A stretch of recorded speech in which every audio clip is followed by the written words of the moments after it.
ਸਤਿ ਸ਼੍ਰੀ ਅਕਾਲ। ਤੁਸੀਂ ਜੁੜੇ ਹੋਏ ਹੋ ਪੰਜਾਬੀ ਰੇਡੀਓ ਐਸੇ ਦੇ ਨਾਲ ਤੇ ਮੈਂ ਹਾਂ ਪ੍ਰਵੀਨ ਸ਼ਰਮਾ ਲੈ ਕੇ ਹਾਜ਼ਰ ਹਾਂ ਪ੍ਰੋਗਰਾਮ ਖਬਰ ਤੇ ਨਜ਼ਰ। ਖਬਰ ਤੇ ਨਜ਼ਰ ਪ੍ਰੋਗਰਾਮ ਦੇ ਵਿੱਚ ਕਈ ਅਹਿਮ ਖਬਰਾਂ ਨੂੰ ਲੈ ਕੇ ਚਰਚਾ ਕਰਨ ਦੇ ਲਈ ਮੇਰੇ ਨਾਲ ਜੁੜ ਚੁੱਕੇ ਨੇ ਪੰਜਾਬ ਤੋਂ ਪੱਤਰਕਾਰ ਦੀਪਕ ਸ਼ਰਮਾ ਚਨਾਰਥਲ ਜੀ। ਉਹਨਾਂ ਦਾ ਸਵਾਗਤ ਕਰਾਂਗੇ ਪਹਿਲਾਂ, ਫਿਰ ਕਰਾਂਗੇ ਕਿ ਅਹਿਮ ਖਬਰਾਂ ਨੂੰ ਲੈ ਕੇ ਚਰਚਾ। ਸ਼ਰਮਾ ਜੀ, ਸਤਿ ਸ਼੍ਰੀ ਅਕਾਲ ਜੀ, ਸਵਾਗਤ ਸਤਿ ਹੈ ਸ਼੍ਰੀ ਜੀ ਅਕਾਲ, ਸਤਿ ਸ਼੍ਰੀ ਅਕਾਲ ਪ੍ਰਵੀਨ ਜੀ। ਸਾਰੇ ਦਰਸ਼ਕਾਂ ਨੂੰ, ਸਰੋਤਿਆਂ ਨੂੰ ਮੇਰੀ ਪਿਆਰ ਭਰੀ ਸਤਿ ਸ਼੍ਰੀ ਅਕਾਲ ਜੀ। ਪ੍ਰੋਗਰਾਮ ਖਬਰ ਤੇ ਨਜ਼ਰ ਨੂੰ ਸਪਾਂਸਰ ਕਰਦੇ ਨੇ ਖਾਲਸਾ ਇੰਸ਼ੋਰੈਂਸ ਏਜੰਸੀ ਵਾਲੇ, ਜਿਨ੍ਹਾਂ ਤੋਂ ਤੁਸੀਂ ਹਰ ਤਰੀਕੇ ਦੀ ਇੰਸ਼ੋਰੈਂਸ ਲੈ ਸਕਦੇ ਹੋ। ਇੰਸ਼ੋਰੈਂਸ ਬਾਰੇ ਪਤਾ ਕਰਨ ਦੇ ਲਈ ਉਹਨਾਂ ਦਾ ਨੰਬਰ ਹੈ 408-272-2500। ਕਵਰਡ ਕੈਲੀਫੋਰਨੀਆ, ਓਬਾਮਾ ਕੇਅਰ ਤੇ ਮੈਡੀਕੇਅਰ ਬਾਬਤ ਅਮਰੀਕਾ ਭਰ ਦੇ ਵਿੱਚ ਸੇਵਾਵਾਂ ਦਿੰਦੇ ਨੇ। ਇਹਨਾਂ ਸੇਵਾਵਾਂ ਦਾ ਲਾਭ ਉਠਾਉਣ ਦੇ ਲਈ ਅੱਜ ਹੀ ਡਾਇਲ ਕਰੋ 408-272-2500। ਟਰਕੀਆਨਾ ਇਮੀਗ੍ਰੇਸ਼ਨ ਲਾ ਫਰਮ ਵਾਲੇ ਜੇ ਟਰਕੀਆਨਾ ਅਟਾਰਨੀ ਟਰਕੀਆਨਾ ਦੇ ਨਾਲ ਤੁਸੀਂ ਯੂਐਸ ਇਮੀਗ੍ਰੇਸ਼ਨ ਬਾਬਤ ਕੋਈ ਵੀ ਸਵਾਲ ਜਾਂ ਸਲਾਹ ਕਰ ਸਕਦੇ ਹੋ। ਉਹਨਾਂ ਦਾ ਨੰਬਰ ਹੈ 415-909 0503। ਅਮਰਜੀਤ ਸਿੰਘ ਸੈਕਰਾਮੈਂਟੋ, ਗੁਰਬਚਨ ਸਿੰਘ ਨਾਗਰਾ ਕਲੋਵਿਸ, ਇਸੇ ਤਰ੍ਹਾਂ Satnam Singh Shergill Selma, Gurdeep Singh Birdi Clovis, Jagtar Singh Anandpuri Fremont, Surjit Singh Chahal Yuba City, Gurdeep Singh Gill ਤੇ ਪਰਿਵਾਰ Yuba City, Mandeep Singh Sarabjit Kaur San Jose, Manjit Singh San Jose, ਅਬੇ ਸੈਕਰਾਮੈਂਟੋ, ਮੀਰੀ ਪੀਰੀ ਸੇਵਾ ਸੁਸਾਇਟੀ ਫਰੈਜ਼ਨੋ ਤੇ ਜੱਸੀ ਗਿੱਲ ਬੇਕਰਸਫੀਲਡ ਤੋਂ। ਇਹਨਾਂ ਸਾਰੇ ਹੀ ਸਪਾਂਸਰਸ ਦਾ ਬਹੁਤ ਬਹੁਤ ਧੰਨਵਾਦ। ਤੇ ਜੇਕਰ ਤੁਸੀਂ ਵੀ ਇਹਨਾਂ ਪ੍ਰੋਗਰਾਮਾਂ ਨੂੰ ਸਪਾਂਸਰ ਕਰਨਾ ਚਾਹੁੰਦੇ ਤਾਂ ਸਟੂਡੀਓ ਦਾ ਨੰਬਰ ਹੈ 408-272-5200। ਸ਼ਰਮਾ ਜੀ, ਖਬਰਾਂ ਦੇ ਵੱਲ ਆਈਏ ਤੇ ਸ਼ੁਰੂਆਤ ਕਰੀਏ ਆਮ ਆਦਮੀ ਪਾਰਟੀ ਦੀ ਪੰਜਾਬ ਸਰਕਾਰ ਤੋਂ ਤੇ ਕੇਂਦਰ ਤੋਂ। ਟੱਸਲ ਰਾਜਪਾਲ ਦੇ ਨਾਲ ਪਹਿਲਾਂ ਹੀ ਚੱਲ ਰਹੀ ਹੈ। ਕਈ ਗੱਲਾਂ ਨੂੰ ਲੈ ਕੇ, ਕੋਲੇ ਦੇ ਮਸਲੇ ਨੂੰ ਲੈ ਕੇ ਜਾਂ ਇੱਕ ਦੋ ਹੋਰ ਮਸਲਿਆਂ ਨੂੰ ਲੈ ਕੇ ਕੇਂਦਰ ਦੇ ਨਾਲ ਪਹਿਲਾਂ ਹੀ ਆਮ ਆਦਮੀ ਪਾਰਟੀ ਦੀ ਸਰਕਾਰ ਨੂੰ ਅੱਡਾ ਲਾਉਣਾ ਪੈ ਰਿਹਾ, ਜਾਂ ਕਹਿ ਦਈਏ ਕਿ ਆਪਣਾ ਰੁਖ ਥੋੜਾ ਜਿਹਾ ਤਿੱਖਾ ਕਰਨਾ ਪੈ ਰਿਹਾ। ਇਸੇ ਦਰਮਿਆਨ ਖਬਰ ਇਹ ਆ ਰਹੀ ਹੈ ਸ਼ਰਮਾ ਜੀ ਕਿ ਕੇਂਦਰ ਨੇ ਆਮ ਆਦਮੀ ਪਾਰਟੀ ਦਾ ਜਿਹੜਾ ਬੜਾ ਪ੍ਰਚਾਰਿਆ ਪ੍ਰੋਜੈਕਟ ਹੈ ਕਲੀਨਿਕ, ਉਹਨਾਂ ਦੇ ਫੰਡ ਰੋਕ ਲਏ ਆ ਤੇ ਹੋ ਸਕਦਾ ਹੈ ਤਾਲੇ ਵੀ ਲੱਗ ਜਾਣ। ਪ੍ਰਵੀਨ ਜੀ। ਬਿਲਕੁਲ ਤੁਹਾਡੀ ਗੱਲ ਦਰੁਸਤ ਹੈ ਕਿ ਅਸਲ ਦੇ ਵਿੱਚ ਮੁਹੱਲਾ ਕਲੀਨਿਕਾਂ ਲਈ ਤਾਂ ਕੇਂਦਰ ਨੇ ਕੋਈ ਫੰਡ ਦੇਣਾ ਨਹੀਂ। ਇਹ ਤਾਂ ਜੀ। ਯੋਜਨਾ ਆਮ ਆਦਮੀ ਪਾਰਟੀ ਦੀ ਹੈ। ਉਹਨਾਂ ਨੇ ਤਾਂ ਜਿਹੜੇ ਸਾਡੀ ਸਿਹਤ ਕੇਂਦਰ ਨੇ, ਪ੍ਰਾਇਮਰੀ ਹੈਲਥ ਕੇਂਦਰ ਨੇ, ਜਿਹੜੇ ਸੈਂਟਰ ਨੇ, ਉਹਨਾਂ ਦੇ ਲਈ ਜਿਹੜਾ ਸਾਲਾਨਾ ਉਹਨਾਂ ਦਾ ਸਾਡਾ ਜਿਵੇਂ ਕੌਮੀ ਸਿਹਤ ਮਿਸ਼ਨ ਆਉਂਦਾ ਹੈ ਨਾ, NHM ਹੈ ਨਾ, ਨੈਸ਼ਨਲ ਹੈਲਥ ਮਿਸ਼ਨ, ਉਹਦੇ ਤਹਿਤ ਜਿਹੜਾ ਫੰਡ ਆਉਣਾ ਹੁੰਦਾ ਉਹ ਫੰਡ ਹੈਲਥ ਸੈਂਟਰਾਂ ਲਈ ਆਉਂਦਾ ਜੀ। ਤੇ ਹੁਣ ਪੰਜਾਬ 'ਚ ਸਥਿਤੀ ਇਹ ਹੋ ਗਈ ਕਿ ਪੰਜਾਬ 'ਚ 400 ਦੇ ਕਰੀਬ ਹੈਲਥ ਸੈਂਟਰਾਂ ਨੂੰ ਉਹਨਾਂ ਨੇ ਮਹੱਲਾ ਕਲੀਨਿਕ ਦਾ ਨਾਮ ਦਿੱਤਾ। ਠੀਕ ਹੈ। ਤੇ ਉਹਨਾਂ ਦੇ ਰੂਪ ਰੰਗ ਬਦਲਤਾ, ਢੰਗ ਬਦਲਤਾ, ਤਰੀਕਾ ਬਦਲਤਾ, ਉਹ ਹੈਲਥ ਸੈਂਟਰ ਰਹੇ ਨਹੀਂ। ਸੋ ਜਦੋਂ ਹੈਲਥ ਸੈਂਟਰ ਨਹੀਂ ਤੇ ਫਿਰ ਕੇਂਦਰ ਕਹਿੰਦਾ ਸਾਡਾ ਕੀ ਕੰਮ, ਫਿਰ ਅਸੀਂ ਕਾਹਦੇ ਲਈ ਪੈਸੇ ਲੈਣੇ, ਤੁਸੀਂ ਸਾਡੇ ਪੈਸੇ ਦੀ ਦੁਰਵਰਤੋਂ ਕਰ ਰਹੇ ਹੋ। ਮੈਂ ਇਹਦੀ ਉਦਾਹਰਨ ਨਾਲ ਦੱਸਣਾ ਚਾਹੁੰਦਾ ਕਿ ਬਾਦਲਾਂ ਦੀ ਸਰਕਾਰ ਸੀ ਪੰਜਾਬ 'ਚ, ਠੀਕ ਹੈ, ਔਰ ਕੇਂਦਰ ਦੇ ਵਿੱਚ ਮਨਮੋਹਨ ਸਿੰਘ ਦੀ ਸਰਕਾਰ ਸੀ ਜੀ। 14 ਕਰੋੜ ਰੁਪਈਆ ਫੰਡ ਕੇਂਦਰ ਨੇ, ਮਨਮੋਹਨ ਸਿੰਘ ਦੀ ਸਰਕਾਰ ਨੇ, ਅਕਾਲੀ ਬੀਜੇਪੀ ਸਰਕਾਰ ਦਾ ਇਸ ਲਈ ਰੋਕ ਲਿਆ ਸੀ ਕਿ ਭਾਈ ਚੱਲ ਰਹੀ ਹੈ ਯੋਜਨਾ ਕੇਂਦਰ ਦੇ ਸਹਿਯੋਗ ਨਾਲ, ਤੁਸੀਂ ਫੋਟੋਆਂ ਐਂਬੂਲੈਂਸ ਤੇ ਬਾਦਲਾਂ ਦੀਆਂ ਟੰਗਤੀਆਂ। ਹਾਂਜੀ। ਉਸ ਸਮੇਂ 108 ਐਂਬੂਲੈਂਸ ਜਿਹੜੀ ਸੀ ਉਹਦੇ ਪਰ ਹਰੇਕ ਤੇ ਬਾਦਲ ਦੀ ਬੜੀ ਸਾਰੀ ਫੋਟੋ ਲਾਈ ਗਈ ਸੀ ਤੇ ਉਹਨਾਂ ਨੇ 2-3 ਵਾਰ ਚੇਤਾਵਨੀ ਭੇਜੀ ਕੇਂਦਰ ਨੇ ਕਿ ਭਾਈ ਇਹ ਫੋਟੋ ਹਟਾ ਲਓ ਜੀ, ਕਿ ਇਹ ਸਹੀ ਨਹੀਂਗਾ, ਫਿਰ ਅਸੀਂ ਫੰਡ ਨਹੀਂ ਭੇਜ ਸਕਾਂਗੇ। ਜਦੋਂ ਨਹੀਂ ਹਟਾਈ ਤਾਂ 14 ਕਰੋੜ ਰੁਪਈਆ ਰੋਕ ਲਿਆ ਗਿਆ ਸੀ ਉਸ ਸਮੇਂ। ਤੇ ਅੱਜ 546 ਕਰੋੜ ਰੁਪਈਆ ਕੇਂਦਰ ਨੇ ਰੋਕ ਲਿਆ ਜੀ। 546 ਕਰੋੜ। ਤੁਸੀਂ ਹਿਸਾਬ ਲਾ ਲਓ ਕਿ ਪਹਿਲਾਂ ਹੀ ਸਾਡੇ ਹਸਪਤਾਲਾਂ ਦੀ ਜੋ ਸਥਿਤੀ ਹੈ, ਸਾਡੇ ਹੈਲਥ ਸੈਂਟਰਾਂ ਦੀ ਜੋ ਸਥਿਤੀ ਹੈ, ਹੁਣ ਆਹ 546 ਕਰੋੜ ਰੋਕਣ ਨਾਲ ਤਾਂ ਹੈਲਥ ਸੈਂਟਰ ਜਿਹੜੇ 500 ਮੁਹੱਲਾ ਕਲੀਨਿਕਾਂ ਦੇ ਨਾਂ ਦੇ ਉੱਤੇ ਪ੍ਰਚਾਰ ਕੀਤਾ, ਅਖਬਾਰਾਂ 'ਚ ਕਰੋੜਾਂ ਰੁਪਈਆ ਖਰਚਿਆ, ਕਿਤੇ ਉਹਨਾਂ ਦੇ ਤਾਲੇ ਨਾ ਲੱਗ ਜਾਣ। ਇਹ ਵੱਡਾ ਸਵਾਲ ਖੜਾ ਹੋ ਗਿਆ। ਕੇਂਦਰ ਕਹਿੰਦਾ ਕਿ ਜਿਹੜੀ ਤਜਵੀਜ਼ ਦੇ ਤਹਿਤ ਇਹ ਫੰਡ ਆਇਆ, ਤੁਸੀਂ ਉਸ ਤਜਵੀਜ਼ ਦੇ ਤਹਿਤ ਵਰਤੇ ਨਹੀਂ ਰਹੇ, ਇਹਦੀ ਦੁਰਵਰਤੋਂ ਹੈ। ਸੋ ਪਿਛਲੇ ਸਮੇਂ ਦੇ ਵਿੱਚ 438 ਕਰੋੜ ਰੁਪਈਆ ਜਾਰੀ ਕੀਤਾ ਜਾ ਚੁੱਕਿਆ, ਪਰ ਅਗਲੀ ਕਿਸ਼ਤ 546 ਕਰੋੜ ਦੀ ਜਿਹੜੀ ਆਉਣੀ ਸੀ, ਉਹ ਤੇ ਉਹਨਾਂ ਨੇ ਕਿਹਾ ਕਿ ਫਿਰ ਅਸੀਂ ਦੇਣ ਵਾਲੀ ਸਥਿਤੀ 'ਚ ਨਹੀਂ ਹੈਗੇ ਜੀ। ਤੁਸੀਂ ਜਿਹੜਾ ਕੌਮੀ ਮਤਲਬ ਕਿ ਸਾਡਾ ਸਿਹਤ ਮਿਸ਼ਨ ਹੈ, ਤੁਸੀਂ ਉਹਦੇ ਤਹਿਤ ਚੱਲਣ ਦੀ ਬਜਾਏ ਆਪਣੇ ਢੰਗ ਤਰੀਕੇ ਨਾਲ ਪੈਸੇ ਦੀ ਵਰਤੋਂ ਕਰ ਰਹੇ ਹੋ, ਤੁਸੀਂ ਉਸਨੂੰ ਕਨਵਰਟ ਕਰ ਰਹੇ ਹੋ। ਸੋ ਇਹਦੇ ਵਿੱਚ ਕੋਈ ਸ਼ੱਕ ਵੀ ਨਹੀਂਗਾ ਪ੍ਰਵੀਨ ਜੀ ਕਿ ਉਹ ਨਾਮ ਵੀ ਇਸ ਢੰਗ ਨਾਲ ਰੱਖਿਆ ਕਿ ਉਹ ਪ੍ਰਚਾਰ ਵੀ ਆਮ ਆਦਮੀ ਦਾ ਜਾਵੇ ਜੀ, ਕਿ ਜੇ ਪਾਰਟੀ ਦਾ ਪ੍ਰਚਾਰ ਫਿਰ ਪਾਰਟੀ ਫੰਡ ਵਰਤ ਲਓ ਭਾਈ। ਜੇ ਸਰਕਾਰੀ ਯੋਜਨਾ ਵਾ ਫਿਰ ਤਾਲਮੇਲ। ਜਿਹੜਾ ਹੁਣ ਇਹ ਕੌਮੀ ਸਿਹਤ ਮਿਸ਼ਨ ਹੈ, ਇਹਦੇ ਵਿੱਚ 60% ਪੈਸਾ ਕੇਂਦਰ ਨੇ ਪਾਉਣਾ ਹੁੰਦਾ, ਠੀਕ ਹੈ, 40% ਸੂਬੇ ਨੇ ਪਾਉਣਾ ਹੁੰਦਾ। ਸੋ ਇਸ ਨੂੰ ਮਿਲ ਕੇ ਚੱਲਦਾ। ਹੁਣ ਤੁਸੀਂ ਚਾਹੁੰਦੇ ਹੋ ਕਿ ਕੇਂਦਰ ਵਾਲਾ ਪੈਸਾ ਕਿ ਅਸੀਂ ਏਦਾਂ ਆਪਣੀ ਸਕੀਮਾਂ ਲਈ ਵਰਤ ਲਈਏ, ਆਪਣੀ ਯੋਜਨਾ ਵਰਤ ਲਈਏ, ਤੇ ਜਿਹੜੇ ਹੈਲਥ ਸੈਂਟਰ ਪਏ ਨੇ ਉਹ ਸਾਡੇ ਖੰਡਰ ਬਣਦੇ ਜਾ ਰਹੇ ਨੇ। ਤੇ ਪਹਿਲਾਂ ਇਹਨਾਂ ਹੀ ਮਹੱਲਾ ਕਲੀਨਿਕਾਂ ਨੂੰ ਜਾਂ ਜਿਨ੍ਹਾਂ ਥਾਵਾਂ ਨੂੰ ਬਦਲਿਆ ਉਹਨਾਂ ਨੇ ਰੂਪ ਰੰਗ, ਉਹਦੇ ਲਈ ਵੀ ਅਕਾਲੀ ਲੀਡਰ ਵੀ ਕੁਝ ਹੋਰ ਲੀਡਰ ਵੀ ਸਵਾਲ ਖੜੇ ਕਰ ਚੁੱਕੇ ਨੇ ਕਿ 1 ਕਮਰੇ 2 ਕਮਰੇ ਦੀ ਇਮਾਰਤ ਦੀ ਮਤਲਬ ਕਿ ਰੰਗ ਰੋਗਨ ਕਰਨ ਦੇ ਲਈ ਉਹ 25-25 ਲੱਖ ਖਰਚਦਾ। ਉਹ ਸਵਾਲ ਅਜੇ ਨਾ ਮੂਰੇ ਖੜਾ ਹੈ। ਸੋ ਹੁਣ ਆ 546 ਕਰੋੜ ਜੇ ਰੋਕ ਲਿਆ ਜਾਂਦਾ ਤਾਂ ਉਹਦੇ ਨਾਲ ਇੱਕ ਨਵੀਂ ਦਿੱਕਤ ਖੜੀ ਹੋ ਜਾਣੀ ਹੈ। ਪੰਜਾਬ ਦੇ ਅੰਦਰ ਪਹਿਲਾਂ ਹੀ ਸਾਡੇ ਸਿਹਤ ਕੇਂਦਰਾਂ ਦੇ ਵਿੱਚ ਦਵਾਈਆਂ ਦੇ ਪੱਤੇ ਨਹੀਂ ਮਿਲਦੇ, ਕੋਈ ਪ੍ਰਬੰਧ ਨਹੀਂ ਮਿਲਦਾ, ਡਾਕਟਰ ਪੂਰੇ ਨਹੀਂ ਮਿਲਦੇ, ਤੇ ਉਲਟਾ ਜੇਕਰ ਆਹ ਪੈਸਾ ਰੁਕਿਆ ਤਾਂ ਰਹਿੰਦਾ ਖੁੰਦਾ ਵੀ ਜਿਹੜਾ ਕੰਮ ਚੱਲ ਰਿਹਾ ਉਹ ਵੀ ਠੱਪ ਹੋ ਜਾਣਾ। ਔਰ ਜਿਹੜੇ ਮੁਹੱਲਾ ਕਲੀਨਿਕ ਪ੍ਰਚਾਰੇ ਨੇ ਪ੍ਰਵੀਨ ਜੀ, ਮੁਹੱਲਾ ਕਲੀਨਿਕਾਂ ਦੇ ਵਿੱਚ ਉਚੇਚੇ ਤੌਰ ਤੇ ਹਦਾਇਤ ਹੈ ਕਿ ਮੀਡੀਆ ਕਰਮੀ ਨਹੀਂ ਅੰਦਰ ਜਾ ਸਕਦੇ। ਠੀਕ ਹੈ, ਕੈਮਰਾ ਲੈ ਕੇ ਨਹੀਂ ਤੁਸੀਂ ਜਾ ਸਕਦੇ। ਜੇ ਤੁਸੀਂ ਮਰੀਜ਼ ਬਣ ਕੇ ਆਓ ਤਾਂ ਮੋਬਾਈਲ ਨਹੀਂ ਅੰਦਰ ਚਲਾ ਸਕਦੇ ਜੀ। ਸੋ ਇਹਦਾ ਕੀ ਮਤਲਬ ਹੈ? ਕਿਉਂ ਡਰਦੀ ਹੈ ਆਮ ਆਦਮੀ ਪਾਰਟੀ? ਉਹ ਆਮ ਆਦਮੀ ਪਾਰਟੀ ਹੈ ਜਿਹੜੀ ਕਹਿੰਦੀ ਸੀ ਆਪਣੇ ਵਰਕਰਾਂ ਨੂੰ ਕਿ ਫੋਨ ਔਨ ਰੱਖਿਓ, ਕਿਸੇ ਵੀ ਦਫ਼ਤਰ ਜਾਓ, ਕੁਛ ਜਾਓ, ਮੋਬਾਈਲ ਔਨ ਰੱਖਿਓ, ਰਿਕਾਰਡਿੰਗ ਕਰਕੇ ਸਾਨੂੰ ਭੇਜੋ, ਅਸੀਂ ਫਿਰ ਕਰਾਂਗੇ ਕਾਰਵਾਈ। ਤੇ ਹੁਣ ਤੁਸੀਂ ਆਪਣੇ ਹੀ ਮੁਹੱਲਾ ਕਲੀਨਿਕਾਂ 'ਚ ਤੁਹਾਨੂੰ ਫੋਨਾਂ ਤੋਂ ਵੀ ਡਰ ਲੱਗਦਾ, ਤੁਹਾਨੂੰ ਮੋਬਾਈਲਾਂ ਤੋਂ ਵੀ ਡਰ ਲੱਗਦਾ, ਤੁਹਾਨੂੰ ਮੀਡੀਆ ਤੋਂ ਵੀ ਡਰ ਲੱਗਦਾ। ਸੋ ਪਰ ਆਹ ਕੇਂਦਰ ਚਾਹੇ ਤਾਂ ਇਹ ਜਿੱਦ 'ਚ ਰੋਕ ਰਿਹਾ ਹੋਵੇ ਕੇਂਦਰ ਫੰਡ, ਕਿਉਂਕਿ ਆਮ ਆਦਮੀ ਪਾਰਟੀ ਨਾਲ ਜਿਹੜੀ ਟਸਲ ਰਾਜਪਾਲ ਦੀ ਵਧੀ ਆ ਜੀ, ਉਸ ਟਸਲ ਦੇ ਹਵਾਲੇ ਨਾਲ ਆਪਾਂ 2 ਦਿਨ ਪਹਿਲਾਂ ਹੀ ਗੱਲ ਕਰ ਰਹੇ ਸੀ ਕਿ ਕੇਂਦਰ ਫਿਰ ਫੰਡ ਰੋਕਣੇ ਸ਼ੁਰੂ ਕਰੂਗਾ। ਕੇਂਦਰ ਫਿਰ ਪੰਜਾਬ ਦੀਆਂ ਯੋਜਨਾਵਾਂ ਝੜੀਕੇ ਡਾਊਗਾ। ਹੁਣ ਉਹ ਕਿਹੜਾ, ਜਾਂ ਸੱਚਮੁੱਚ ਕੇਂਦਰ ਨੂੰ ਨਿਯਮਾਂ ਦੀ ਯਾਦ ਆਉਣ ਲੱਗੀ, ਜਾਂ ਇਕੱਲੇ ਪੰਜਾਬ 'ਚ ਏਦਾਂ ਹੋਇਆ ਬਾਕੀ ਸੂਬਿਆਂ ਨੇ ਆਪਣੀ ਯੋਜਨਾਵਾਂ ਤਹਿਤ ਨਾਮ ਬਦਲ ਕੇ ਨਹੀਂ ਵਰਤੇ ਫੰਡ? ਇਹ ਕਿਵੇਂ ਹੈ? ਇਸ ਲਈ ਦੇਸ਼ ਦੇ ਵਿੱਚ ਵਰਤਾਰਾ ਹੈਗਾ ਕਿ ਸੂਬੇ 'ਚ ਕੋਈ ਹੋਰ ਸਰਕਾਰ ਹੁੰਦੀ ਹੈ, ਕੇਂਦਰ 'ਚ ਕੋਈ ਹੋਰ ਹੁੰਦੀ ਹੈ, ਉਹਨੂੰ ਨਾਮ ਵੱਖਰਾ ਵਰਤ ਕੇ ਉਹ ਫੰਡ ਵਰਤੇ ਜਾਂਦੇ ਰਹੇ ਨੇ ਇੱਧਰ ਉੱਧਰ। ਲੱਗਣੇ ਤਾਂ ਸਿਹਤ ਤੇ ਹੀ ਨੇ ਨਾ। ਜੇ ਮੁਹੱਲਾ ਕਲੀਨਿਕਾਂ 'ਚ ਵੀ ਇਹ ਫੰਡ ਵਰਤਿਆ ਜਾਂਦਾ ਪ੍ਰਵੀਨ ਜੀ, ਤਾਂ ਉਹ ਲੋਕਾਂ ਨੂੰ ਦਵਾਈ ਲਈ ਉਹ ਵਰਤਿਆ ਜਾਣਾ ਨਾ। ਜੀ। ਸੋ ਸਵਾਲ ਤਾਂ ਇਹੀ ਸੀ ਨਾ ਕੌਮੀ ਸਿਹਤ ਮਿਸ਼ਨ ਦਾ ਵੀ। ਸੋ ਜੇਕਰ ਇੱਥੋਂ ਸਮਝ ਆਉਂਦਾ ਕਿ ਇਹਦਾ ਮਤਲਬ ਤੁਹਾਡਾ ਮਸਲਾ ਇਹ ਨਹੀਂ ਹੈਗਾ ਕਿ ਹਾਂ ਫੰਡ ਇਹ ਤਾਂ ਹੈ ਨਹੀਂਗਾ ਕਿ ਦਵਾਈਆਂ ਵਾਲਾ ਫੰਡ ਤੁਸੀਂ ਕਿਤੇ ਗੀਤਾਂ ਭੰਗੜਿਆਂ ਤੇ ਵਰਤ ਲਿਆ। ਸੋ ਸਿਹਤ ਲਈ ਆਇਆ, ਸਿਹਤ ਲਈ ਵਰਤਿਆ ਜਾ ਰਿਹਾ। ਪਰ ਸਵਾਲ ਇਹ ਹੈ ਕਿ ਯੋਜਨਾ ਉਹ ਆਮ ਆਦਮੀ ਨੇ ਆਪਣੇ ਨਾਮ ਤੇ ਰੱਖ ਲਈ, ਤੇ ਤੁਸੀਂ ਚਾਹੁੰਦੇ ਹੋ ਕਿ ਉਹ ਯੋਜਨਾ ਜਿਹੜੀ ਪ੍ਰਧਾਨ ਮੰਤਰੀ ਜਨ ਆਰੋਗਿਆ ਯੋਜਨਾ ਉਹਦੇ ਤਹਿਤ ਰਹੇ। ਸੋ ਤੁਹਾਨੂੰ ਆਪਣੇ ਨਰਿੰਦਰ ਮੋਦੀ ਦੇ ਨਾਂ ਦਾ ਫਿਕਰ ਹੈ, ਇਹਨਾਂ ਨੂੰ ਆਪਣੀ ਪਾਰਟੀ ਦੇ ਨਾਂ ਦਾ ਫਿਕਰ ਹੈ ਜੀ। ਸੋ ਇਸ ਲਈ ਇਹ ਲੜਾਈ ਇਹਨਾਂ ਮਸਲਿਆਂ ਨੂੰ ਹੈ, ਜਾਂ ਭਗਵੰਤ ਮਾਨ ਬਨਾਮ ਜਿਹੜਾ ਰਾਜਪਾਲ ਪੁਰੋਹਿਤ ਵਾਲਾ ਮਾਮਲਾ ਹੈ, ਉਹਦੇ ਪਿੱਛੇ ਪੁਰੋਹਿਤ ਨੇ ਕਿਹਾ ਹੋਣਾ ਕਰੋ ਜੀ ਕੁਛ ਮਾੜੀ ਜੀ ਚੂੜੀ ਟੈਟ, ਕਿ ਉਹਦਾ ਅਸਰ ਹੈ। ਸੋ ਇਹ ਖਦਸ਼ਾ ਆਪਾਂ 2 ਦਿਨ ਪਹਿਲਾਂ ਹੀ ਪ੍ਰਗਟਾ ਰਹੇ ਸੀ ਕਿ ਜੇਕਰ ਇਹ ਟਸਲ ਵੱਧਦੀ ਹੈ ਤਾਂ ਇਹਦਾ ਨੁਕਸਾਨ ਸੂਬੇ ਨੂੰ ਹੋ ਸਕਦਾ ਹੈ, ਸੂਬੇ ਦੇ ਲਈ ਆਈਆਂ ਯੋਜਨਾਵਾਂ ਦਾ ਹੋ ਸਕਦਾ ਹੈ, ਕੇਂਦਰੀ ਯੋਜਨਾਵਾਂ ਉਹਦੇ ਵਿੱਚ ਅੜਿੱਕੜ ਆ ਸਕਦੀਆਂ। ਸੋ ਉਹਦਾ ਰੰਗ ਦੇਖਣ ਲੱਗਿਆ ਪ੍ਰਵੀਨ ਜੀ ਕਿ ਕੇਂਦਰ ਨੇ 546 ਕਰੋੜ ਰੁਪਈਆ ਭੇਜਣ ਤੇ ਰੋਕ ਲਾ ਲਈ ਆ। ਉਹ ਕਹਿੰਦੇ ਜੀ ਸਾਨੂੰ ਤਸੱਲੀ ਕਰਾਓ ਪਹਿਲਾਂ ਕਿ ਤੁਸੀਂ ਸਹੀ ਵਰਤੋਗੇ ਜਾਂ ਨਹੀਂ ਵਰਤੋਗੇ। ਆਹ ਮੁਹੱਲਾ ਕਲੀਨਿਕਾਂ ਲਈ ਤਾਂ ਫੰਡ ਨਹੀਂ ਹੈਗਾ। ਸੋ ਇਹਦਾ ਮਤਲਬ ਕੀ ਮੁਹੱਲਾ ਕਲੀਨਿਕਾਂ ਤੇ ਹੁਣ ਤਾਲੇ ਲੱਗਣਗੇ, ਜਾਂ ਫਿਰ ਆਮ ਆਦਮੀ ਪਾਰਟੀ ਦੇ ਮੰਤਰੀ, MLA, ਵਰਕਰ, ਦਿੱਲੀ ਵਾਲੇ ਉਹ ਸਾਰੇ ਆਪਣੀ ਜੇਬ ਚੋਂ ਫੰਡ ਕੱਢ ਕੇ ਚਲਾਉਣਗੇ? ਸਵਾਲ ਇਹ ਖੜਾ ਜੀ। ਅਗਲੀ ਖਬਰ ਦੇ ਵੱਲ ਵਧੀਏ ਸ਼ਰਮਾ ਜੀ, ਤੇ ਗੱਲ ਕਰੀਏ ਆਪਾਂ ਮੁੱਖ ਮੰਤਰੀ ਸਾਹਿਬ ਦੀ। ਪਰ ਮੈਨੂੰ ਉਸ ਤੋਂ ਪਹਿਲਾਂ ਗੱਲ ਯਾਦ ਆ ਗਈ, ਜਦੋਂ ਸਵੱਛ ਭਾਰਤ ਮੁਹਿੰਮ ਸ਼ੁਰੂ ਕੀਤੀ ਸੀ ਬੜੇ ਜ਼ੋਰ ਸ਼ੋਰ ਦੇ ਨਾਲ, ਤੇ ਉਦੋਂ ਬੀਜੇਪੀ ਦੇ ਕਈ ਮਿਨਿਸਟਰਸ ਦੇ ਬਾਰੇ ਉਹਨਾਂ ਦੀਆਂ ਫੋਟੋਆਂ ਤਸਵੀਰਾਂ ਵਾਇਰਲ ਹੋ ਗਈਆਂ ਵੀ ਕੋਈ ਤਾਂ ਸਾਫ਼ ਕੀਤੇ ਥਾਂ ਦੇ ਵਿੱਚ ਹੀ ਝਾੜੂ ਮਾਰੀ ਜਾਂਦਾ। ਝਾੜੂ ਪਹਿਲਾਂ ਉਹਨਾਂ ਤੋਂ ਮਰਵਾ ਲਿਆ ਜਿਨ੍ਹਾਂ ਦੀ ਡਿਊਟੀ ਬਣਦੀ ਹੈ, ਜਿਨ੍ਹਾਂ ਨੂੰ ਇਸ ਕੰਮ ਲਈ ਲਾਇਆ ਗਿਆ ਸੀ, ਚਾਹੇ ਉਹ ਵਰਕਰ ਸੀ, ਚਾਹੇ ਉਹ ਉੱਥੋਂ ਦੇ ਕਰਮਚਾਰੀ ਸੀ, ਮੁਲਾਜ਼ਮ ਸੀ, ਤੇ ਚਾਹੇ ਉੱਥੇ ਮੂਹਰੇ ਪਹਿਲਾਂ ਸੁੱਕੇ ਪੱਤੇ ਜੇ ਖਿਲਾਰ ਲਏ ਤੇ ਫਿਰ ਫੋਟੋ ਸੈਸ਼ਨ ਕਰਾ ਕੇ ਤੇ ਪੱਤੇ ਫਿਰ ਚੱਕ ਲਏ। ਇਸ ਤਰ੍ਹਾਂ ਦਾ ਬਹੁਤ ਲੋਕਾਂ ਦੇ ਨਾਲ ਆਪਾਂ ਦੇਖਿਆ ਕਿ ਉਹਨਾਂ ਦੀਆਂ ਟ੍ਰੋਲਿੰਗ ਹੋਈ ਉਹਨਾਂ ਦੀ ਇਹਨਾਂ ਫੋਟੋਆਂ ਨੂੰ ਲੈ ਕੇ, ਤਸਵੀਰਾਂ ਨੂੰ ਲੈ ਕੇ। ਕੀ ਗੱਲ ਸੱਚ ਹੈ ਕਿ ਅੱਧੀ ਰਾਤ ਨੂੰ ਬੰਦ ਹੋ ਚੁੱਕੇ ਟੋਲ ਪਲਾਜ਼ਿਆਂ ਨੂੰ ਪੰਜਾਬ ਦੇ ਮੁੱਖ ਮੰਤਰੀ ਭਗਵੰਤ ਮਾਨ ਨੇ ਆਪ ਜਾ ਕੇ ਬੰਦ ਕਰਵਾਤਾ? ਬਿਲਕੁਲ ਪ੍ਰਵੀਨ ਜੀ, ਇਸ ਤੋਂ ਪਹਿਲਾਂ ਵੀ ਪਿਛਲੇ ਸਮੇਂ 'ਚ ਵੀ 2 ਟੋਲ ਪਲਾਜ਼ੇ ਇਸ ਤਰ੍ਹਾਂ ਬੰਦ ਕੀਤੇ ਸੀ। ਹੁਣ 3 ਟੋਲ ਪਲਾਜ਼ੇ ਹੁਸ਼ਿਆਰਪੁਰ ਵਾਲੀ ਰੋਡ ਤੇ ਪੈਂਦੇ ਨੇ, ਉੱਧਰ ਪੈਂਦੇ ਨੇ, ਉਹਨਾਂ ਨੂੰ ਬੰਦ ਕਰਾਉਣ ਮੁੱਖ ਮੰਤਰੀ ਸਾਹਿਬ ਆਪ ਗਏ। ਬਕਾਇਦਾ ਉੱਥੇ ਮੀਡੀਆ ਨੂੰ ਸੰਬੋਧਨ, ਪ੍ਰੈਸ ਕਾਨਫਰੰਸ, ਬਕਾਇਦਾ ਉਹ ਉਂਗਲ ਮਾਰ ਕੇ ਉਹ ਲਾਂਘੇ ਜੇ ਵਾਲਾ ਡੰਡਾ ਜਾ ਉਹ ਬੈਰੀਅਰ ਜਾ ਖੜਾ ਕਰਾ ਕੇ ਗੱਡੀਆਂ ਲੰਘਾਉਣ ਵਾਲਾ ਸਾਰਾ ਦ੍ਰਿਸ਼। ਤੋ ਐ ਪੰਜਾਬ 'ਚ ਨਹੀਂ ਚੱਲੂਗਾ ਜੀ, ਪਹਿਲੀਆਂ ਸਰਕਾਰਾਂ ਨੇ ਲੁੱਟਿਆ ਜੀ, ਅਸੀਂ ਲੁੱਟਣ ਨਹੀਂ ਦਿਆਂਗੇ ਜੀ, ਲਓ ਜੀ ਮੈਂ ਪੰਜਾਬੀਆਂ ਨੂੰ ਰਾਹਤ ਦੇਤੀ ਜੀ, ਟੋਲ ਬੰਦ ਜੀ। ਸੋ ਸਵਾਲ ਇਹ ਹੈ ਕਿ ਜੇ ਪੰਜਾਬ ਸਰਕਾਰ ਏਦਾਂ ਟੋਲ ਬੰਦ ਕਰਾਉਣਾ ਚਾਹੁੰਦੀ ਆ ਕਿ ਹਾਂ ਲੋਕਾਂ ਨੂੰ ਮੈਂ ਸਹੂਲਤ ਦੇਵਾਂ ਕਿ ਭਾਈ ਅਸੀਂ ਰੋਡ ਟੈਕਸ ਲਿਆ ਸੀ, ਉਹਦੇ ਤਹਿਤ ਸੜਕਾਂ ਬਣਾਵਾਂਗੇ, ਫਿਰ ਸਟੇਟ ਦੇ ਅਧੀਨ ਜਿੰਨੇ ਟੋਲ ਆਉਂਦੇ ਨੇ ਇੱਕੋ ਦਿਨ 'ਚ ਬੰਦ ਕਿਉਂ ਨਹੀਂ ਹੁੰਦੇ?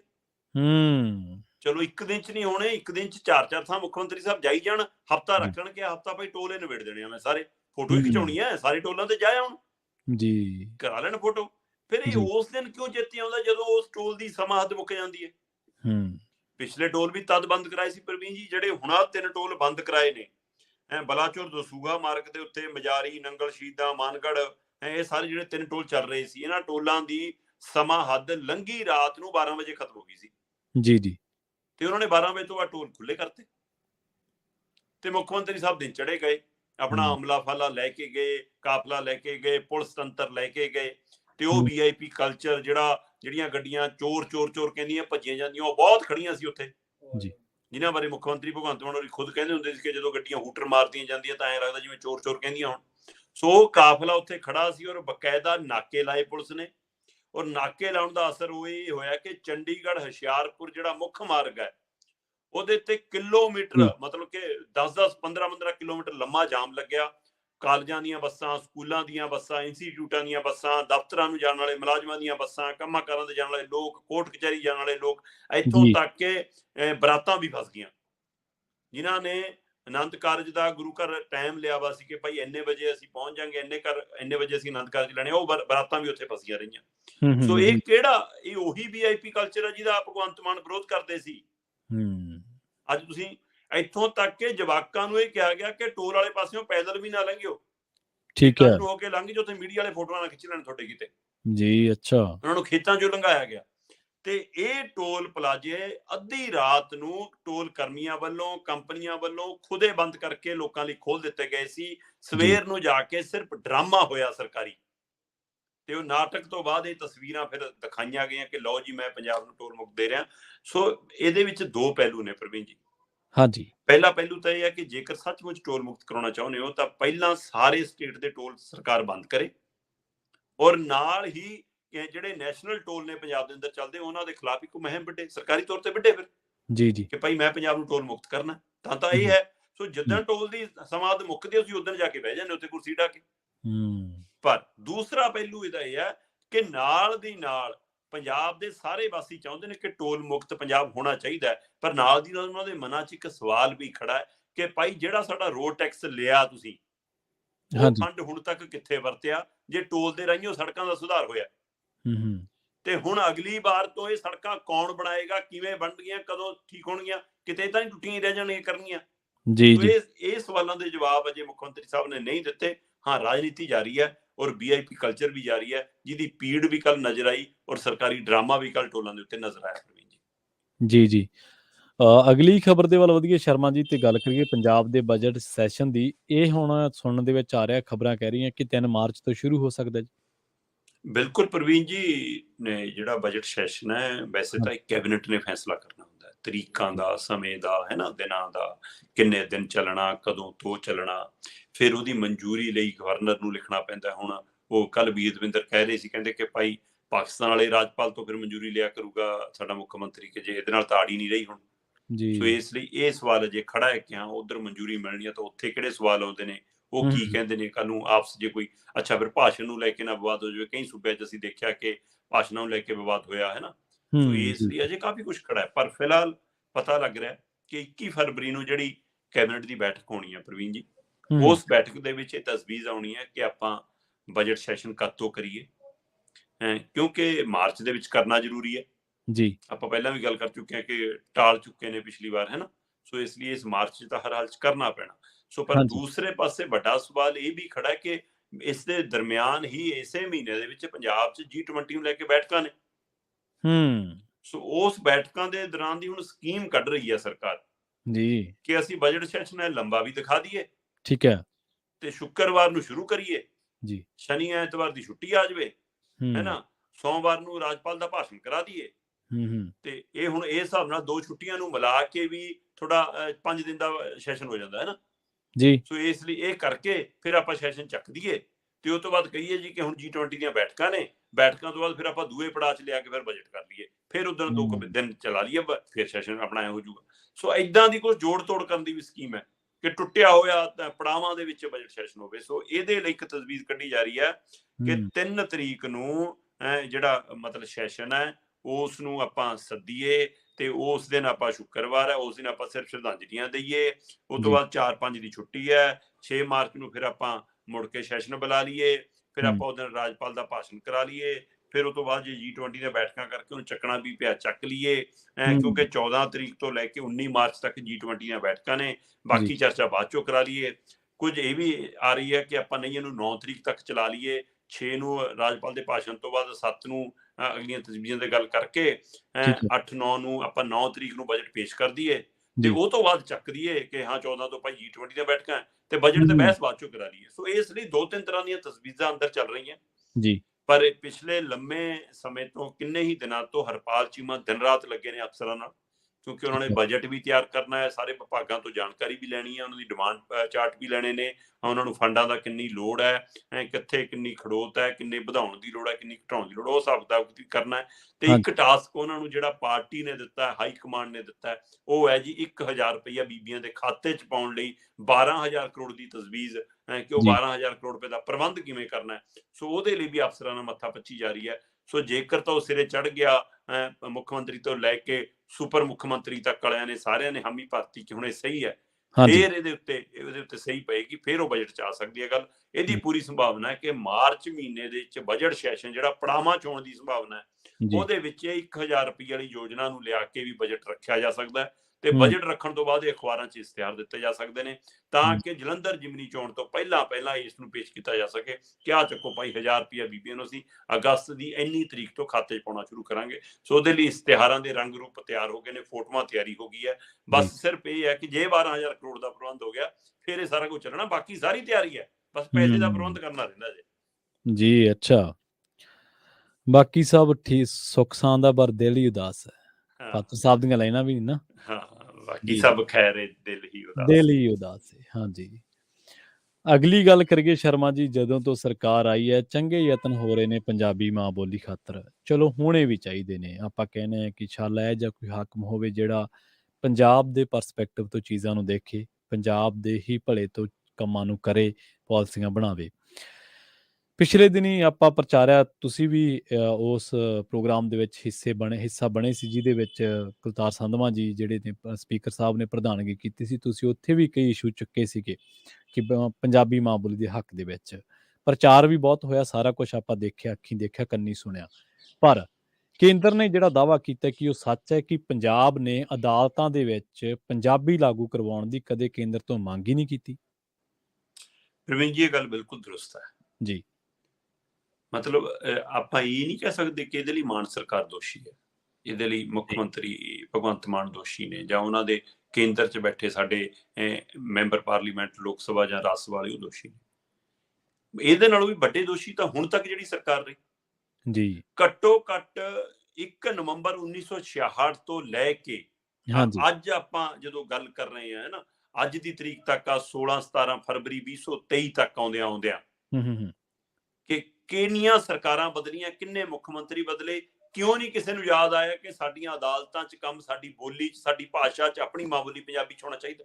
ਜਦੋਂ ਕਿ ਸੰਸਥਾਵਾਂ ਦੀ ਮੰਗ, ਸੰਗਠਨਾਂ ਦੀ ਮੰਗ, ਲੋਕਾਂ ਦੀ ਮੰਗ ਤਾਂ ਲੰਮੇ ਸਮੇਂ ਤੋਂ ਰਹੀ ਹੈ ਕਿ ਸਾਨੂੰ ਘੱਟੋ ਘੱਟ ਆਪਣੀ ਬੋਲੀ 'ਚ ਸਿੱਖਿਆ ਤੇ ਇਨਸਾਫ ਤਾਂ ਦੇ ਦਿਓ।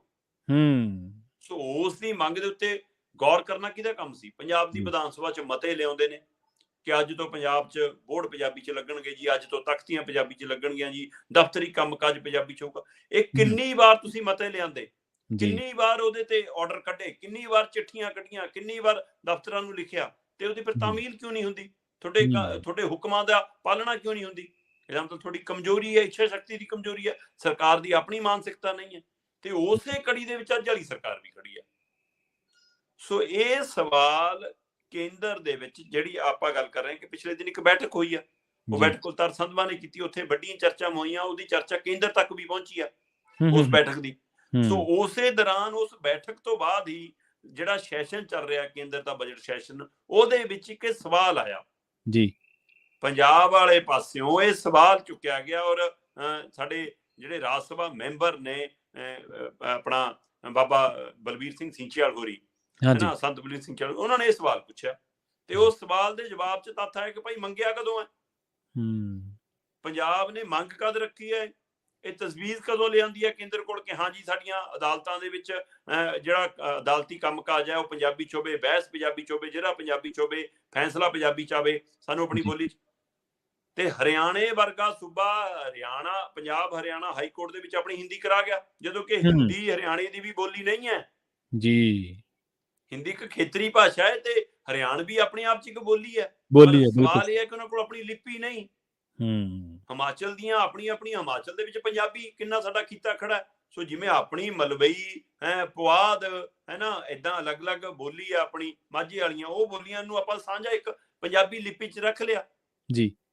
ਤੇ ਐਵੇਂ ਹੀ ਪਹਾੜੀ ਜਾਂ ਹਰਿਆਣਵੀ ਨੂੰ ਲਿਪੀ ਨਹੀਂ ਮਿਲੀ ਤਾਂ ਉਹਨਾਂ ਨੂੰ ਹਿੰਦੀ ਦੇ ਧੱਕੇ ਨਾਲ ਉਹ ਚ ਪਾ ਦਿੱਤਾ ਗਿਆ। ਸੋ ਇਸ ਲਈ ਉਹਦੇ ਬਾਵਜੂਦ ਵੀ ਉਹਨਾਂ ਨੇ ਹਰਿਆਣਾ ਹਾਈ ਕੋਰਟ ਚ ਹਿੰਦੀ ਕਰਾ ਲਈ ਜੀ, ਪਰ ਪੰਜਾਬ ਹਰਿਆਣਾ ਹਾਈ ਕੋਰਟ ਚ ਅਜੇ ਤੱਕ ਪੰਜਾਬੀ ਨਹੀਂ ਹੋਈ। ਸਾਡੀ ਤਾਂ ਜ਼ਿਲ੍ਹਾ ਅਦਾਲਤਾਂ ਚ ਨਹੀਂ ਹੋਈ, ਸਾਡੀ ਤਾਂ ਐਸਡੀਐਮ ਤਹਿਸੀਲਦਾਰਾਂ ਦੀ ਅਦਾਲਤਾਂ ਚ ਨਹੀਂ ਹੋਈ ਜਿਹੜੀ ਉਹ ਲਾਉਂਦੇ ਨੇ। ਹਾਂਜੀ। ਸੋ ਉਹਦੇ ਲਈ ਤਾਂ ਚਾਰਜੋਈ ਕੀਤੀ ਜਾ ਸਕਦੀ ਨਾ। ਸੋ ਇਸੇ ਲਈ ਮੈਂ ਕਹਿ ਰਿਹਾ ਕਿ 1966 ਤੋਂ ਲੈ ਕੇ 2023 ਤੱਕ ਦੀਆਂ ਸਾਰੀਆਂ ਸਰਕਾਰਾਂ ਜ਼ਿੰਮੇਵਾਰ ਨੇ। ਔਰ ਜਦੋਂ ਕੇਂਦਰ ਸਾਹਮਣੇ ਸਵਾਲ ਆਇਆ ਪ੍ਰਵੀਨ ਜੀ ਕਿ ਸਾਡੀਆਂ ਅਦਾਲਤਾਂ ਦੇ ਵਿੱਚ ਪੰਜਾਬੀ ਬੋਲੀ 'ਚ ਕੰਮ ਕਿਉਂ ਨਹੀਂ ਹੁੰਦਾ, ਤਦ ਕੇਂਦਰ ਨੇ ਜਵਾਬ ਦਿੱਤਾ, ਜਿਹੜੇ ਕਾਨੂੰਨੀ ਮੰਤਰੀ ਨੇ ਕਿਰਨ ਰਿਜਿਜੂ, ਉਹ ਕਹਿੰਦੇ ਜੀ ਤਾਮਿਲਨਾਡੂ, ਕਰਨਾਟਕਾ, ਪੱਛਮੀ ਬੰਗਾਲ, ਗੁਜਰਾਤ, ਛੱਤੀਸਗੜ੍ਹ ਤੇ ਹੋਰ ਕਿੰਨੇ ਹੀ ਸੂਬਿਆਂ ਨੇ ਇਹ ਮੰਗ ਰੱਖੀ ਕਿ ਸਾਡੀ ਹਾਈ ਕੋਰਟ 'ਚ ਸਾਡੀ ਬੋਲੀ 'ਚ ਕੰਮ ਹੋਣਾ ਚਾਹੀਦਾ ਤੇ ਅਸੀਂ ਉਸ ਮੰਗ ਤੇ ਗੌਰ ਕਰਕੇ ਉਹ ਕਾਰਵਾਈ ਸ਼ੁਰੂ ਕੀਤੀ ਤੇ ਕਿੰਨੇ 3-4 ਸੂਬਿਆਂ 'ਚ ਕਾਰਵਾਈ ਹੋ ਵੀ ਗਈ ਸ਼ੁਰੂ, ਜਿੱਥੇ ਉਹਨਾਂ ਦੀ ਭਾਸ਼ਾ 'ਚ ਕੰਮ ਹੋਣ ਲੱਗ ਗਿਆ। ਪਰ ਕਹਿੰਦੇ ਪੰਜਾਬ ਨੇ ਤਾਂ ਕਦੇ ਤਜਵੀਜ਼ ਹੀ ਨਹੀਂ ਰੱਖੀ। ਸੋ ਇਸ ਲਈ ਜੇ ਪੰਜਾਬ ਦੀਆਂ ਸਾਰੀਆਂ ਸਰਕਾਰਾਂ ਨੂੰ ਆਪਾਂ ਕਟਹਿਰੇ 'ਚ ਖੜਾ ਕਰ ਰਹੇ ਹਾਂ ਤਾਂ ਮੈਂ ਕੇਂਦਰ ਨੂੰ ਵੀ ਉਸੇ ਕਟਹਿਰੇ 'ਚ ਖੜਾ ਕਰਨਾ ਚਾਹੁੰਦਾ ਪ੍ਰਵੀਨ ਜੀ। ਠੀਕ ਹੈ। ਕੀ ਮਾਂ ਨੂੰ ਪਤਾ ਨਹੀਂ ਹੁੰਦਾ ਕਿ ਮੇਰੇ ਜਵਾਕ ਨੂੰ ਕਦ ਭੁੱਖ ਲੱਗਦੀ ਹੈ? ਕੀ ਉਹ ਇੰਤਜ਼ਾਰ ਹੀ ਕਰੂਗੀ ਕਿ ਨਿਆਣਾ ਰੋਵੇ ਮੰਗੇ? ਜੀ। ਕੀ ਕੇਂਦਰ ਦੀ ਆਪਣੀ ਕੋਈ ਜ਼ਿੰਮੇਵਾਰੀ ਨਹੀਂ ਗੀ? ਜਦੋਂ ਪਤਾ ਹੈ ਕਿ ਭਾਰਤ ਵਰਗਾ ਮੁਲਕ ਸੂਬਿਆਂ ਤੇ ਆਧਾਰਿਤ ਮੁਲਕ ਹੈ, ਸੂਬਿਆਂ ਨੂੰ ਮਿਲਾ ਕੇ ਬਣਿਆ ਮੁਲਕ ਹੈ ਔਰ ਭਾਸ਼ਾਈ ਆਧਾਰ ਤੇ ਇਹ ਸੂਬੇ ਖਿੱਤਿਆਂ ਦੀ ਵੰਡ ਵੀ ਅਸੀਂ ਕਰ ਚੁੱਕੇ ਹਾਂ। ਸੋ ਜੇ ਪੰਜਾਬੀ ਸੂਬਾ ਜਦੋਂ ਬਣਿਆ ਤਾਂ ਤੋਂ ਪੰਜਾਬੀ ਅਮਲੀ ਰੂਪ ਚ ਪੂਰੀ ਤਰ੍ਹਾਂ ਹਰੇਕ ਕੰਮ 'ਚ ਲਾਗੂ ਕਰਨਾ ਕਿਹਦੀ ਜ਼ਿੰਮੇਵਾਰੀ ਸੀ? ਜੀ, ਕੇਂਦਰ ਦੀ। ਸੋ ਕੇਂਦਰ ਨੇ ਬਿਨਾਂ ਮੰਗੇ ਕੁਝ ਕਰਨਾ ਹੀ ਨਹੀਂ। ਸੋ ਕੇਂਦਰ ਵੀ ਉਨੀ ਸ਼ਾਤਰ ਨੇ, ਉਹ ਜਾਣ ਬੁੱਝ ਕੇ ਸਾਰਿਆਂ ਨੂੰ ਇੱਕ ਰਸੇ 'ਚ ਬੰਨਣਾ ਚਾਹੁੰਦੇ ਨੇ। ਹੁਣ ਵਾਲੀ ਸਰਕਾਰ ਤਾਂ ਬਿਲਕੁਲ ਉਸੇ ਨੀਤੀ ਤੇ ਚੱਲ ਰਹੀ ਹੈ ਜੀ। ਸੋ ਇਸ ਲਈ ਉਹ ਤਾਂ ਚਾਹੁੰਦੇ ਹੀ ਨਹੀਂ ਕਿ ਖੇਤਰੀ ਭਾਸ਼ਾਵਾਂ ਪ੍ਰਫੁੱਲਤ ਹੋਣ, ਖੇਤਰੀ ਸੱਭਿਆਚਾਰ ਪ੍ਰਫੁੱਲਤ ਹੋਣ। ਇਸ ਲਈ ਉਹ ਇੱਕ ਭਾਸ਼ਾ, ਇੱਕ ਟੈਕਸ, ਇੱਕੋ ਅਦਾਲਤ, ਇੱਕੋ ਕਾਨੂੰਨ, ਸਾਰਾ ਕੁਝ ਇੱਕ ਕਰਨ ਨੂੰ ਫਿਰਦੇ ਨੇ। ਉਹ ਕੇਂਦਰੀਕਰਨ ਕਰਨਾ ਚਾਹੁੰਦੇ ਨੇ ਜੀ। ਸੋ ਇਸ ਲਈ ਕੇਂਦਰ ਨੂੰ ਪਤਾ ਹੋਣਾ ਚਾਹੀਦਾ ਕਿ ਤੁਹਾਡੀ ਤਾਕਤ ਸੂਬੇ ਹੀ ਨੇ, ਤੁਹਾਡੇ ਫੰਡ ਸੂਬਿਆਂ ਤੋਂ ਹੀ ਆਉਂਦੇ ਨੇ, ਤੁਸੀਂ ਸੂਬਿਆਂ ਲਈ ਉਹ ਕੁਝ ਕਰਨਾ ਹੈ। ਤੇ ਹੋਰ ਕੇਂਦਰ ਸਰਕਾਰ ਬਣੀ ਕਿਹਦੇ ਲਈ ਹੈ ਦੱਸੋ ਮੈਨੂੰ? ਕੱਲੇ ਵਾਨੀ ਡਾਨੀ ਲਈ ਤਾਂ ਬਣਾਈ ਨਹੀਂ ਸੀ। ਅਸੀਂ ਤਾਂ ਸੂਬਿਆਂ ਲਈ ਚੁਣੀ ਹੈ ਤੇ ਜੇਕਰ ਤੁਸੀਂ ਸੂਬਿਆਂ ਦੀਆਂ ਹੱਕੀ ਮੰਗਾਂ ਤੇ ਗੌਰ ਹੀ ਨਹੀਂ ਕਰਨਾ ਫਿਰ ਉਹ ਸਰਕਾਰ ਦਾ ਫਾਇਦਾ ਕੀ? ਸੋ ਇਸ ਲਈ ਕੱਲੀਆਂ ਪੰਜਾਬ ਸਰਕਾਰਾਂ ਹੀ ਜ਼ਿੰਮੇਵਾਰ ਨਹੀਂ, ਕੇਂਦਰ ਵੀ ਇਸ ਕੋਤਾਹੀ ਲਈ ਬਰਾਬਰ ਗੁਨਾਹਗਾਰ ਹੈ। ਤੇ ਜੇ ਹੁਣ ਇਹ ਮਾਮਲਾ ਰਾਜ ਸਭਾ 'ਚ ਆ ਗਿਆ ਤਾਂ ਉਹ ਤੋਂ ਬਾਅਦ ਫੌਰੀ ਕਾਰਵਾਈ ਆਪ ਪਾ ਲੈਣ ਕਿ ਹਾਂ ਭਾਈ ਅਸੀਂ ਆ ਅਮਲੀਜਾਮਾ ਪਹਿਨਾਉਂਦੇ ਆ, ਸਵੈ ਨੋਟਿਸ ਲੈ ਲੈਣ। ਤੇ ਜੇ ਉਹ ਨਹੀਂ ਤਾਂ ਹੁਣ ਕੁਲਤਾਰ ਸੰਧਵਾ ਜੀ ਨੂੰ ਯਾਦ ਆ ਜਾਣਾ ਚਾਹੀਦਾ ਹੈ, ਹੁਣ ਮੁੱਖ ਮੰਤਰੀ ਭਗਵੰਤ ਮਾਨ ਨੂੰ ਯਾਦ ਆ ਜਾਣਾ ਚਾਹੀਦਾ ਹੈ, ਹੁਣ ਸਾਡੇ ਬਾਕੀ ਗ੍ਰਹਿ ਮੰਤਰੀ ਵੀ ਭਗਵੰਤ ਮਾਨ ਉਹਨਾਂ ਨੂੰ ਯਾਦ ਆ ਜਾਣਾ ਚਾਹੀਦਾ ਹੈ। ਸਾਰਾ ਕੈਬਨਿਟ ਇਸ ਵਾਰ 21 ਫਰਵਰੀ ਵਾਲੇ ਚ ਲਿਆਵੇ, ਮਤਾ ਪਾਸ ਕਰਕੇ ਭੇਜੇ, ਵਿਧਾਨ ਸਭਾ ਚ ਲਿਆਵੇ, ਬਜਟ ਸੈਸ਼ਨ ਸਾਂਝਾ ਮਤਾ ਪਾਸ ਕਰਕੇ ਭੇਜੇ। ਸੋ ਇਸ ਲਈ ਹੁਣ ਕਰ ਲਓ। ਸੋ ਦੇਖ ਲਾਂਗੇ ਜੀ ਹੁਣ ਕਿੰਨੇ ਕੁ ਚੇਤੇ ਆਉਂਦੇ ਇਹਨਾਂ ਨੂੰ। ਜੀ ਜੀ। ਤੇ ਜਾਂਦਿਆਂ ਦੀ ਗੱਲ ਕਰੀਏ ਡਰੱਗ ਰੈਕਟ ਮਾਮਲੇ ਦੀ ਸ਼ਰਮਾ ਜੀ, ਤੇ ਪੰਜਾਬ ਸਰਕਾਰ ਨੇ ਕਿਹਾ ਕਿ ਤੁਸੀਂ ਹੁਕਮ ਕਰੋ ਅਸੀਂ ਤਾਮੀਲ ਕਰਾਂਗੇ। ਅਦਾਲਤ ਨੂੰ ਕਿਹਾ ਜਾਂ ਫਿਰ ਕੇਂਦਰ ਨੂੰ? ਕਿਤੇ ਰਾਜਪਾਲ ਸਾਹਿਬ ਨੂੰ ਤਾਂ ਨਹੀਂ ਕਿਹਾ ਵੀ ਤੁਸੀਂ ਹੁਕਮ ਕਰ ਦਿਓ? ਨਹੀਂ, ਇਹ ਪ੍ਰਵੀਨ ਜੀ ਪੰਜਾਬ ਹਰਿਆਣਾ ਹਾਈ ਕੋਰਟ ਦੇ ਵਿੱਚ ਡਰੱਗ ਰੈਕਟ ਨੂੰ ਲੈ ਕੇ ਮਾਮਲਾ ਚੱਲ ਰਿਹਾ। ਅਸਲ 'ਚ ਮਾਮਲਾ ਤਾਂ ਇਹ ਬਹੁਤ ਪੁਰਾਣਾ 2017 ਦਾ। 2017 ਦੇ ਵਿੱਚ ਉਸ ਸਮੇਂ ਦੇ ਜਿਹੜੇ ਡੀਜੀਪੀ ਸਿਧਾਰਥ ਚਟੋਪਾਧਿਆਏ ਸੀ, ਉਹਨਾਂ ਨੂੰ ਜਾਂਚ ਦੇ ਹੁਕਮ ਹੋਏ ਸੀ। ਉਹ ਜਾਂਚ ਦੇ ਹੁਕਮ ਦੇ ਵਿੱਚ ਅਸਲ ਦੇ ਵਿੱਚ ਇਹ ਮਾਮਲਾ ਪੁਲਿਸ ਅਧਿਕਾਰੀਆਂ ਨਾਲ ਜੁੜਿਆ ਹੋਇਆ। ਪੁਲਿਸ ਅਧਿਕਾਰੀ ਜਿਹੜੇ ਡਰੱਗ ਰੈਕਟ ਦੇ ਵਿੱਚ ਮਤਲਬ ਕਿ ਸ਼ੱਕੀ ਪਾਏ ਗਏ ਨੇ ਜਾਂ ਜਿਨ੍ਹਾਂ ਦੀ ਸ਼ਮੂਲੀਅਤ ਦੀਆਂ ਸੰਭਾਵਨਾਵਾਂ ਪਾਈਆਂ ਗਈਆਂ, ਉਹਨਾਂ ਦੇ ਆਧਾਰ ਤੇ ਜਿਹੜੀ ਜਾਂਚ ਚੱਲ ਰਹੀ ਸੀ ਉਹਨਾਂ ਦਾ ਕੋਰਟ 'ਚ ਪਿਆ। ਤੋਂ 2017 ਤੋਂ ਲੈ ਕੇ ਹੁਣ ਤੱਕ ਮਾਮਲਾ ਉੱਥੇ ਹੀ ਖੜਾ ਹੈ। 2000 ਮਤਲਬ ਕਿ 2018 ਦੇ ਤੱਕ ਜਾਂਦੇ ਜਾਂਦੇ ਜੀ ਕਹਿੰਦੇ 15 ਤੋਂ 18 ਨੂੰ 8 ਮਈ 2018 ਨੂੰ 3 ਸੀਲਬੰਦ ਰਿਪੋਰਟਾਂ ਹਾਈ ਕੋਰਟ 'ਚ ਰੱਖ ਦਿੱਤੀਆਂ ਗਈਆਂ ਜੀ। ਤੇ ਉਹਦੇ ਉੱਤੇ ਕੋਈ ਕਾਰਵਾਈ ਨਹੀਂ ਅੱਗੇ ਤੁਰੀ। ਤੇ ਹੁਣ ਫਿਰ ਹਾਈ ਕੋਰਟ ਨੇ ਪੁੱਛਿਆ ਕਿ ਭਾਈ ਸਰਕਾਰ ਕੀ ਕਾਰਵਾਈ ਕਰ ਰਹੀ ਹੈ ਇਹ ਡਰੱਗ ਰੈਕਟ ਵਾਲੇ ਮਾਮਲਿਆਂ 'ਚ ਪੁਲਿਸ ਅਧਿਕਾਰੀਆਂ ਖਿਲਾਫ। ਤੇ ਤਦ ਪੰਜਾਬ ਸਰਕਾਰ ਦੇ ਵਕੀਲਾਂ ਨੇ ਕਿਹਾ ਕਿ ਜਨਾਬ ਜੋ ਅਦਾਲਤ ਸਾਨੂੰ ਹੁਕਮ ਦਊਗੀ ਅਸੀਂ ਉਹਦੀ ਤਾਮੀਲ ਲਈ ਤਿਆਰ ਹਾਂ, ਪਰ ਜਿਹੜੀ ਰਿਪੋਰਟ ਜਾਂਚ ਰਿਪੋਰਟਾਂ 1 ਨਹੀਂ 2 ਨਹੀਂ 3 ਤੁਹਾਡੇ ਕੋਲ ਪਈਆਂ ਨੇ, ਉਹਨਾਂ ਦੇ ਲਿਫਾਫੇ ਖੋਲ ਲਓ, ਉਹਨਾਂ ਤੇ ਗੌਰ ਕਰੋ, ਉਹ ਤੋਂ ਬਾਅਦ ਸਾਨੂੰ ਹੁਕਮ ਕਰ ਦਿਓ। ਸੋ ਇਸ ਲਈ ਇਹ ਲਟਕਾਉਣ ਵਾਲੀ ਪਹਿਲ ਮੈਨੂੰ ਸਮਝ ਨਹੀਂ ਆਈ ਕਿ ਅਫਸਰਾਂ ਦੀ ਵਾਰ ਨੂੰ, ਅਧਿਕਾਰੀਆਂ ਦੀ ਵਾਰ ਨੂੰ ਮਾਮਲੇ ਲਟਕ ਕਿਵੇਂ ਜਾਂਦੇ ਨੇ ਜੀ। ਸੋ ਇਸ ਲਈ ਅਦਾਲਤ ਹੁਣ ਮੈਨੂੰ ਲੱਗਦਾ ਪੰਜਾਬ ਹਰਿਆਣਾ ਹਾਈ ਕੋਰਟ ਇਸ ਮਾਮਲੇ ਤੇ ਥੋੜੀ ਤਿੱਖੀ ਹੋਈ ਹੈ, ਤਲਖ ਹੋਈ ਹੈ, ਤੇ ਇਸ ਲਈ ਪੰਜਾਬ ਸਰਕਾਰ ਨੇ ਵੀ ਹੱਥ ਜੋੜ ਕੇ ਕਿਹਾ ਕਿ ਜੀ ਸਾਨੂੰ ਜੋ ਤੁਸੀਂ ਹੁਕਮ ਕਰੋਗੇ। ਬੇਸ਼ੱਕ ਇਹ ਪਿਛਲੀਆਂ ਸਰਕਾਰਾਂ ਦੇ ਸਮੇਂ ਖੇਡ ਪਾਈ ਗਈ ਹੈ ਤੇ ਉਹ ਖੇਡ ਦੇ ਵਿੱਚੋਂ ਲਟਕਾਉਣ ਵਾਲੀ ਪਹਿਲ ਕਦਮੀ ਨਜ਼ਰ ਆਉਂਦੀ ਹੈ, ਪਰ ਹੁਣ ਉਮੀਦ ਕੀਤੀ ਜਾ ਰਹੀ ਕਿ ਇਸ ਮਸਲੇ ਤੇ ਸਖਤੀ ਹੋਏਗੀ ਔਰ ਜਿਹੜੇ ਅਧਿਕਾਰੀਆਂ ਦੀ ਸ਼ਮੂਲੀਅਤ ਹੈ, ਕਿਉਂਕਿ ਆਪਾਂ ਲੰਮੇ ਸਮੇਂ ਗੱਲ ਕਰਦੇ ਰਹੇ ਹਾਂ ਕਿ ਪੁਲਿਸ ਦੀ ਸ਼ਹਿ ਤੋਂ ਬਿਨਾਂ, ਪੁਲਿਸ ਦੀ ਮਿਲੀਭਗਤ ਤੋਂ ਬਿਨਾਂ, ਪ੍ਰਸ਼ਾਸਨ ਦੀ ਮਿਲੀਭਗਤ ਤੋਂ ਬਿਨਾਂ, MLA ਮੰਤਰੀਆਂ ਦੀ ਸ਼ਹਿ ਤੋਂ ਬਿਨਾਂ ਨਸ਼ੇ ਦਾ ਧੰਦਾ ਸੂਬੇ 'ਚ ਚੱਲ ਹੀ ਨਹੀਂ ਸਕਦਾ ਜੀ। ਸੋ ਇਸ ਲਈ ਜੇਕਰ ਇਹ ਰੈਕਟ ਫਰੋਲਣ ਤੇ ਆ ਜਾਣ ਤਾਂ ਇਕੱਲੇ ਅਧਿਕਾਰੀਆਂ ਤੱਕ ਨਹੀਂ, ਇਹ ਪਿਛਲੇ ਮੰਤਰੀਆਂ, ਮੁੱਖ ਮੰਤਰੀਆਂ, MLAਆਂ, ਉਹ ਸਾਬਕਾ MLAਆਂ, ਜਿਹੜੇ ਇੰਚਾਰਜ, ਹਲਕਾ ਇੰਚਾਰਜ, ਉਹਨਾਂ ਸਾਰਿਆਂ ਤੱਕ ਇਹਦਾ ਸੇਕ ਜਾ ਸਕਦਾ, ਪਰ ਜਾਂਚ ਨਿਰਪੱਖ ਹੋਵੇ। ਸੋ ਇਹ ਨਾ ਹੋਵੇ ਕਿ ਸਰਕਾਰਾਂ ਬਚਾਉਣ 'ਚ ਲੱਗ ਜਾਣ ਕਿ ਨਾ ਬਾਈ ਕੱਲ ਨੂੰ ਸਾਡੀ ਵੀ ਵਾਰੀ ਆਉਣੀ ਆ, ਪਤਾ ਨਹੀਂ ਇੱਥੇ ਕਿਹਦੀ ਜਰਾਨਾ ਕਿਹਦੇ ਨਾਲ ਹੈ। ਸੋ ਇਸ ਲਈ ਇਹ ਪਹਿਲ ਕਦਮੀ ਹੋਵੇ, ਪਰ ਪੰਜਾਬ ਹਰਿਆਣਾ ਹਾਈ ਕੋਰਟ ਨੇ ਜਿਹੜਾ ਹੁਕਮ ਚਾੜਿਆ ਉਹਦੀ ਤਾਮੀਲ ਕਰਨ ਲਈ ਪੰਜਾਬ ਸਰਕਾਰ ਨੇ ਅਦਾਲਤ 'ਚ ਖੜ ਕੇ ਕਿਹਾ ਕਿ ਅਸੀਂ ਤਿਆਰ ਹਾਂ ਜੀ, ਬਸ ਉਹ ਸੀਲਬੰਦ ਰਿਪੋਰਟਾਂ ਖੋਲ ਲਓ ਜਿਹੜੀਆਂ 3 ਜਾਂਚ ਕਰਕੇ ਆਈਆਂ ਹੋਈਆਂ ਨੇ, ਉਹਦੇ ਅਨੁਸਾਰ ਜਿਹੜੀ ਕਾਰਵਾਈ ਤੁਸੀਂ ਅੱਗੇ ਵਧਣ ਦੀ ਕਹੋਗੇ ਅਸੀਂ ਉਵੇਂ ਕੰਮ ਕਰਾਂਗੇ। ਸੋ ਦੇਖਦੇ ਹਾਂ ਜੀ ਆਉਂਦੇ ਦਿਨਾਂ 'ਚ ਇਸ ਨੂੰ ਲੈ ਕੇ ਕਿਵੇਂ ਸਖਤੀ ਸਾਹਮਣੇ ਆਉਂਦੀ ਹੈ, ਜਾਂ ਫਿਰ ਅੱਗੇ ਗੋਲੂਆਂ ਤੋਂ ਮਿੱਟੀ ਝਾੜਨ ਵਾਲਾ ਹੀ ਕੰਮ ਹੁੰਦਾ। ਜੀ। ਹਾਂ, ਬਿਲਕੁਲ ਸ਼ਰਮਾ ਜੀ, ਪਿਛਲੇ ਦਿਨੀ ਤੁਸੀਂ ਖਬਰੋਂ ਸੁਣੀ ਹੋਣੀ ਹੈ, ਕੋਠਾ ਗੁਰੂ ਦੇ ਨਾਲ ਸੰਬੰਧਿਤ ਇੱਕ ਆਪ ਦਾ ਕਾਰਕੁਨ, ਉਹ ਵੀ ਨਸ਼ੇ ਦੇ ਮਾਮਲੇ ਦੇ ਵਿੱਚ ਜ਼ਮਾਨਤ ਕਰਾਉਣ ਦੇ ਮਸਲੇ ਦੇ ਵਿੱਚ ਰੌਲਾ ਪੈ ਗਿਆ ਸੀ।